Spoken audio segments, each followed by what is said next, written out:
এই দেখুন এখনো 100 হয়নি। তোমার এইটা কি স্টোর? এটা হটপট। আচ্ছা এটা হটপট। আর এই যে ডিম কষা গেল 1 পিস। আর এখানে যাচ্ছে আলুর দম 2 পিস দাও, 2 পিস বেশি দিও না। এই দেখুন এখানে আলুর দম চলে গেল। এই দেখুন এখানে ঘুগনি যাচ্ছে। ব্যাস। তো বৌদি এই থালিটার দাম কত হলো? 38 টাকা। 38 টাকা। কি কি দিচ্ছ তাহলে একবার বলে দাও। পরোটা, আলুর দম, ডিমের কারি। 100 পরোটা, আলুর দম ডিমের আর কারি। ডিমের কারি। 3 পিস নেয় অনেকে, আমি 2 পিস নিচ্ছি তাই তো? হ্যাঁ। আচ্ছা এই হচ্ছে মোট থালি।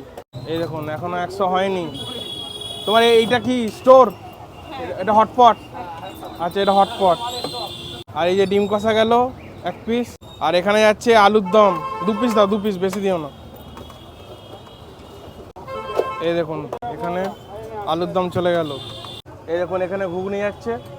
ব্যাস। তো বৌদি এই থালিটার দাম কত হলো? 38 টাকা। 38 টাকা।